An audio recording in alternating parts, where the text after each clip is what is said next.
ముందుగా మొన్న రాజమండ్రిలో గేమ్ చేంజర్ ఈవెంట్ అద్భుతంగా జరిగింది, మీ అందరికీ తెలుసు. సో దానికి ఆ ఈవెంట్ అంతా అద్భుతంగా జరగటానికి మెయిన్గా డిప్యూటీ సీఎం పవన్ కళ్యాణ్ గారు. సో పవన్ కళ్యాణ్ గారు మేము అడగగానే ఆ ఈవెంట్కి రావడం, ఆ ఈవెంట్ అంతా ఒక అద్భుతమైన ఈవెంట్, అంటే నా లైఫ్లోనే ఒక అద్భుతమైన ఈవెంట్ అది.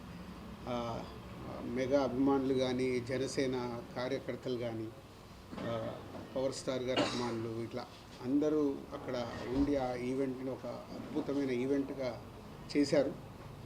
సో దానికి ప్రత్యేకంగా గౌరవనీయులు డిప్యూటీ సీఎం పవన్ కళ్యాణ్ గారికి థ్యాంక్ యూ వెరీ మచ్. మా కోసం అంత టైం స్పెండ్ చేసి వచ్చి మా ఈవెంట్ని, మా గేమ్ చేంజర్ సినిమాకి సపోర్ట్ చేసినందుకు.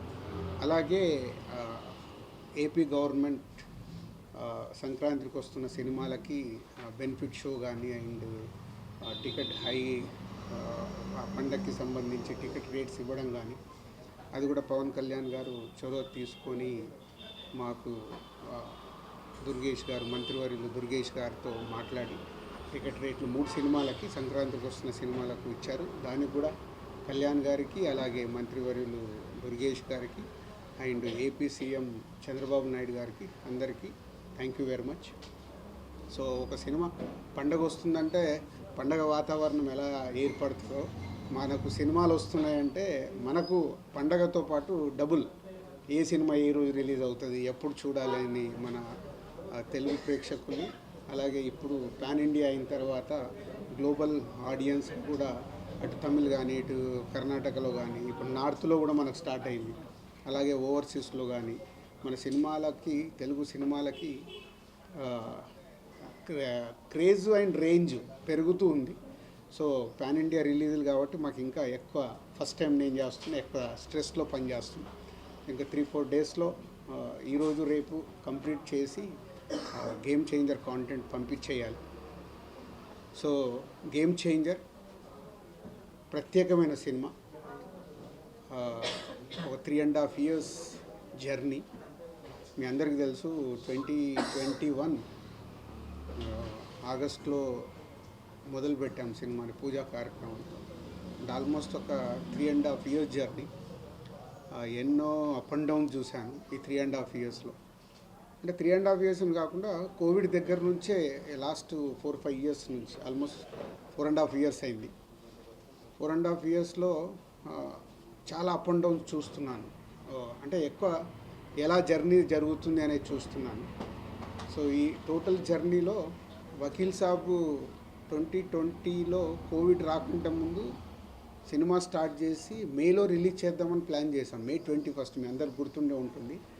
మార్చిలో కోవిడ్ వచ్చి లాక్డౌన్ వచ్చింది.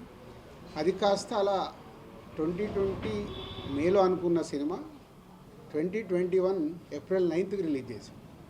అంటే ఆల్మోస్ట్ 1 year. అంటే కోవిడ్ దగ్గర నుంచి ఇలాంటి చేంజెస్ అంటే మన చేతిలో లేకుండా జరుగుతూ వచ్చాయి. సరే, ఆ సినిమాని అద్భుతంగా తయారు చేసి అద్భుతంగా పెట్టాము.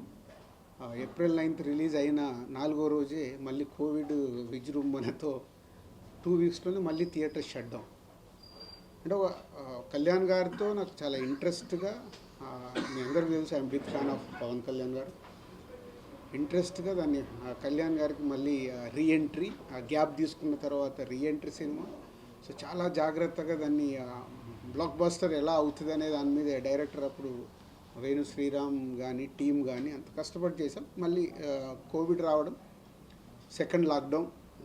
సో ఇక్కడ సినిమా రిలీజ్ చేసేసి ఒక 1 week తర్వాత 1 month నేను యూఎస్ వెళ్ళిపోయాను. అంటే ఆ డిసప్పాయింట్ కావచ్చు, ఐ వాంట్ బ్రేక్ కావచ్చు ఆ టైంలో. అలా వకీల్ సాబ్కి, దాని తర్వాత వారిసు చేసాం తమిళ్ తలపతి విజయ్ గారితో. అది తమిళ్లో తీసాం కాబట్టి తమిళ్ సినిమా అయిపోయింది. అంటే దిల్ రాజు గారికి తెలుగులో దాని ద్వారా రావాల్సినంత రాలేదు, కానీ తమిళనాడులో వచ్చింది. తర్వాత బలగం చేసాం. బలగం అయితే మీ అందరికీ తెలుసు, ఇట్స్ అ బిగ్ అప్రిషియేషన్. ఆ సినిమాకు కూడా ఏమైంది, సో అది తెలంగాణ నేటివిటీలో చేయడం వల్ల, తెలంగాణ బ్యాక్డ్రాప్లో సినిమా కాబట్టి తెలంగాణలో దానికి 100కు 100 మార్కులు వస్తే అదర్ దగ్గర 70-80% వచ్చాయి. అంటే మళ్ళీ యూనివర్సల్గా కొట్టలేకపోయాను. ఇలా నన్ను నేను అనాలిసిస్ చేసుకుంటూ ఉన్నాను లాస్ట్ 3.5 ఇయర్స్లో జరుగుతున్న జర్నీలో. సో ఇలా కొన్ని సినిమాలు రిజల్ట్ రాలేదు. సో రిజల్ట్ రానప్పుడు అక్కడి వరకు నాకు బాధ లేదు. ఫ్యామిలీ స్టార్ రిలీజ్ అయ్యాక రిలీజ్ రోజు నా గ్రాండ్ సన్ ఫోన్ చేశాడు. వాడికి మరి ఎలా చెప్పారో ఏంటో తెలియదు, తాత చాలా అప్సెట్లో ఉన్నావంట, నువ్వు అప్సెట్ అవ్వకు, ఎందుకంటే నీ చేతిలో గేమ్ చేంజర్ ఉంది, నువ్వు గేమ్ చేంజర్ కొడతావని. It's emotional moment for me.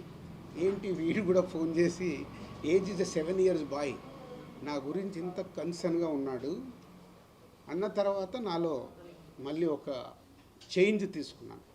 No no, ఒక 7 years బాయ్ కూడా అడుగుతున్నాడు ఇలా అని అంటే ఏంటి, ఎక్కడ ఇన్స్పైర్ అవ్వాలి.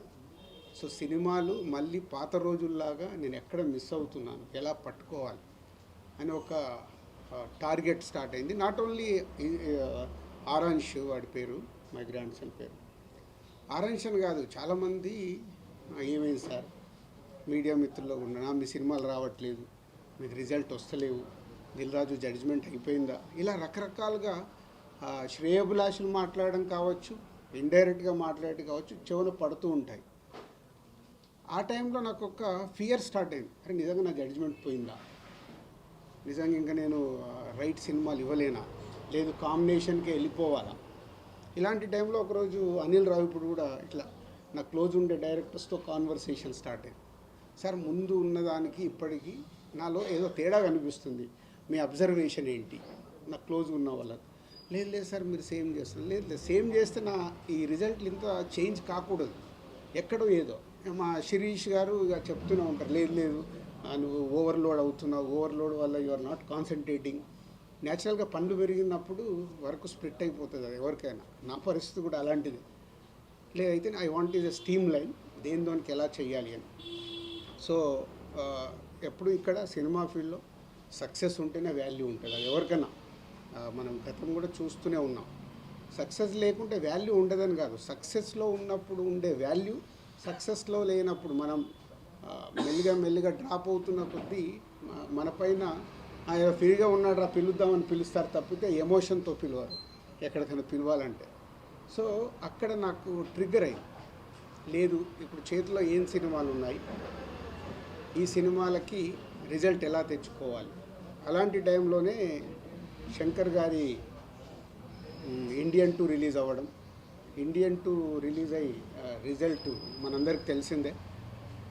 సో అక్కడి నుంచి శంకర్ గారి మీద కూడా ఇంకా శంకర్ గారి దగ్గర నుంచి వస్తున్న గేమ్ చేంజర్ ఎలా ఉంటుంది, ఎక్కడ కూడా సినిమా పైన ఒక ఇంట్రెస్ట్, ఒక హీరో గారు తప్పితే ఇంట్రెస్ట్ క్రియేట్ చేయలేకపోతున్నాము. బయట కూడా శంకర్ గారు ఏం చేస్తారండి, ఇప్పుడు ఇక రాజుగారు కూడా జడ్జిమెంట్ ఎలా ఉంది చూస్తున్నాం కదా, ఈ సినిమా ఎలా ఉంటుంది, ఏం వర్క్ అవుతుంది, రకరకాలు వింటూ ఉన్నాను.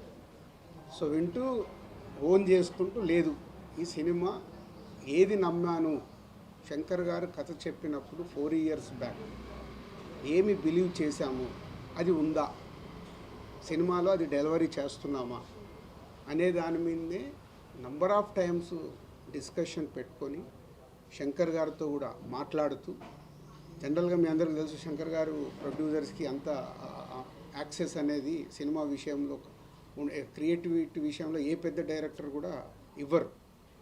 సో బట్ నేను అప్రోచ్ అవుతూ ఎప్పటికప్పుడు, సార్ మీరు చెప్పిన కథ ఇది, మళ్ళీ మీరు చెక్ చేసుకుంటూ ఉండండి, ఈ సినిమా రిజల్ట్ మీకు నాకు చాలా ముఖ్యం, హీరో గారికి ఎలాగో ముఖ్యం, RRR తర్వాత వస్తుంది కాబట్టి ఆయనకు ముఖ్యమే. సో వెరీ ఇంపార్టెంట్ ఫిలిం అని వర్క్ చేస్తూ ఎస్ కమ్బ్యాక్గా వస్తున్నా. నేను ఇప్పుడు ఓన్ చేసుకుంటున్నాను, yes it's a comeback film for me after long time.